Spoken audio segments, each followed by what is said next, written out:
if it wasn't for Vic, I'd probably be in the street somewhere, like trying to hustle or just, you know what I mean? Like just getting into bad influence stuff. But since I got him, it kind of helps me focus a little bit more on the music side of things and like locking in the studio. Yeah, it's just like inspiring each other too. Like one day you might not be inspired, but he makes a song and then all of a sudden it inspires me to fucking write some shit. Because as artists, we're constantly searching for something.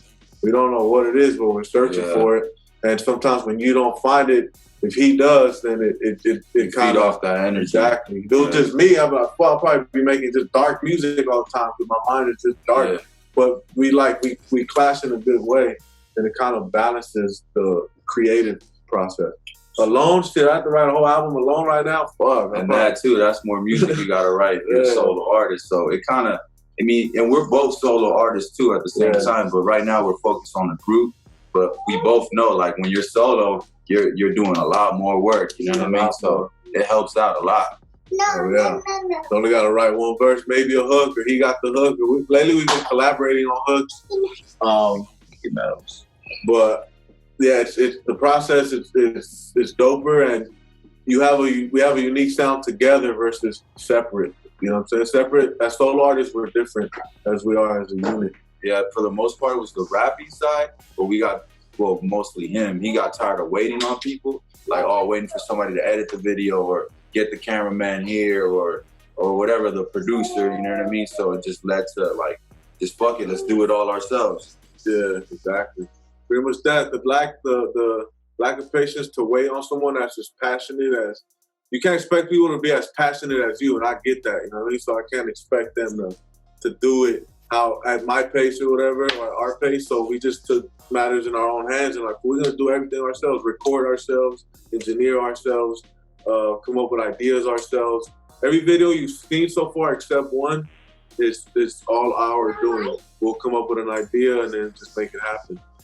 So it's cool being self-reliant. I mean, it'll be dope to get to a point where we have a full team, and we do. There's like 2 or 3 homies that are part of the we that we're talking about, but it's all like friends that started doing this together, and the primary people being me and my bro.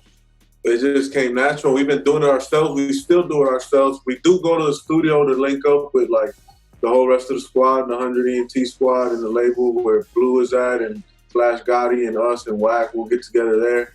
And that is a studio, and we do record there, but as far as like ethics and like, it just came natural. Like, I think trial and error. Just trial and error over years, like just pretty much just self-taught for the most part. 100%. And then of course, like within the years, you know, you meet other artists and then engineers and stuff, and just being in the studio, like with years of just working on it, like you just start picking things up, right?